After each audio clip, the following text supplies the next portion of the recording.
It has undoubtedly been an eventful year for Africa. 2022 will have been the year of many uncertainties and cautious optimism in the continent. World of Africa this week takes you back to the year that was. Welcome to this special edition of the show as we bid farewell to this year and usher in 2023, American Joker. Now, a trend of coups that began in 2020 in the region, once infamously known as the coup belt, continued this year. Armed conflict loomed large across the continent, especially in Somalia, Nigeria, Mozambique, Burkina Faso and Mali. While the Sahel and Democratic Republic of Congo may still see worsening of conflict, in the closing months of 2022, it finally appears that the conflict in northern Ethiopia may be coming to an end. This could set a precedent of paving the way for a successful and sustainable peace. Here's a look back at some of the wars that made headlines in Africa. The scourge of armed conflict in sub-Saharan Africa persisted in 2021, and the bloodshed sipped through to 2022. After the soldiers' fit of anger yesterday in several barracks, the situation evolved during the night. Shots were again heard from the capital.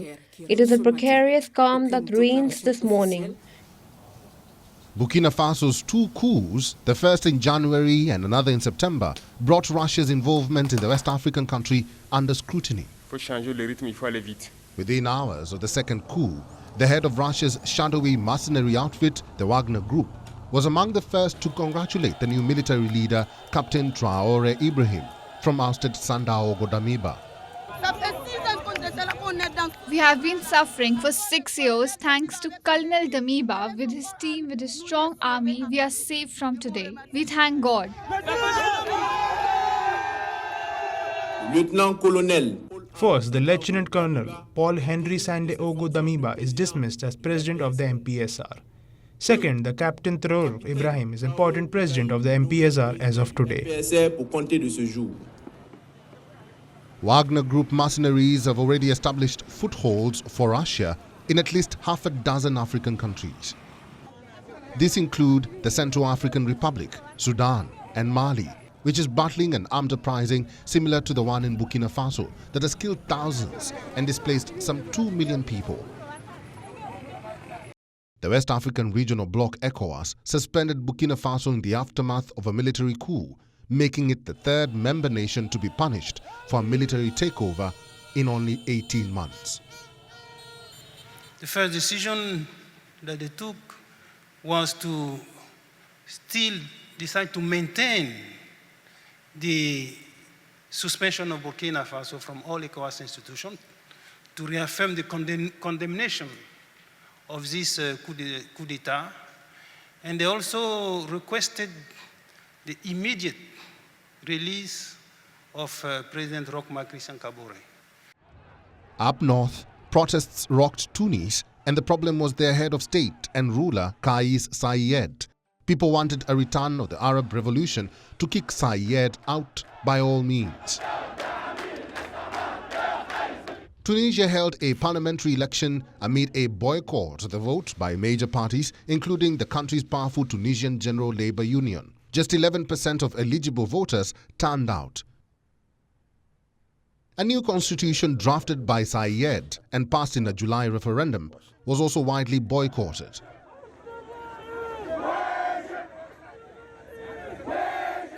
Tunisia, hailed as the last bastion of Arab Spring democracy, is teetering on the brink of bankruptcy as Saied continues to hold on to power. The President of the Republic will take charge of the executive power with the help of the government, which will be headed by a new leader appointed by the President of the Republic. Tunisia is just one of many countries experiencing a rollback of democratic gains amid an economic crisis worsened by the pandemic and made even more acute by the war in Ukraine. Democratic backsliding is increasing. The Horn of Africa region has seen its share of conflict and deadly war. In Ethiopia, international pressure for a ceasefire had been mounting since intense fighting erupted in late August, shattering a 5-month truce that allowed limited aid to reach Tigray. The conflict between the TPLF and pro-Abiy forces, which include regional militias and the Eritrean army, has caused an untold number of deaths, forced more than 2 million people from their homes, and driven hundreds of thousands to the brink of famine in Tigray.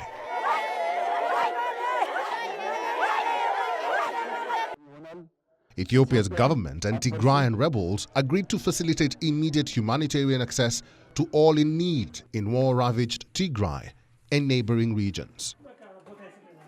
We have suffered untold misery over the last 2 years and still continue to suffer. The commitment we are making today is with the hope that expectations that our people's suffering will come to an end. Both parties vowed to commit to the peace accord. Harmony in the region is still elusive. Africa's largest nation in terms of landmass saw hundreds of demonstrators land en masse on the streets to protest a recent deal aimed at ending the crisis caused by the military coup. Near-weekly protests rocked Sudan since Army Chief Abdel Fattah al-Burhan led an October 2021 military coup derailing a transition to civilian rule. Sudan's short-lived transition was installed following the 2019 ouster of President Omar al-Bashir. Sudan's military and civilian leaders signed an initial deal aimed at ending a deep crisis caused by last year's military coup, prompting skeptical protesters to cry betrayal. We affirm the complete withdrawal of the military from the political process. This step should be accompanied by the withdrawal of political forces from the transitional period as a response to the revolutionaries' demands. The military must go back to the barracks. The coup led to more than a year of anti-military rule street rallies, in which medics have recorded more than 120 protester deaths and a suspension of billions of dollars of badly needed international financial assistance. And who can forget the recent barb in Central Africa?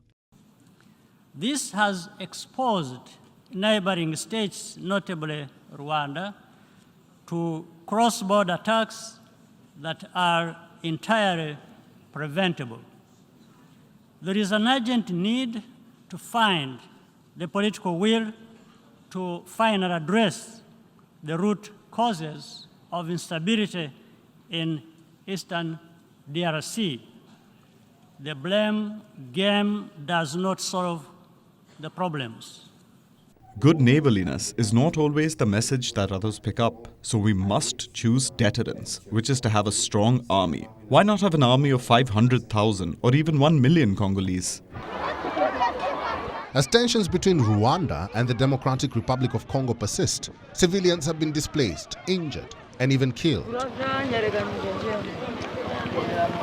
Many have taken to the streets across Congo to protest against the presence of M23 rebels in the eastern border regions, a movement allegedly supported by the Rwandan government. Anti-Rwanda sentiment grew among much of the population, so is the support for anti-Rwandan sanctions put in place by the Congolese government. Just in early December 2022, the President of the Democratic Republic of Congo, Felix Tshisekedi, and the President of Rwanda, Paul Kagame, held talks to try and negotiate a ceasefire. The region is still volatile. Bureau Report, World of Africa.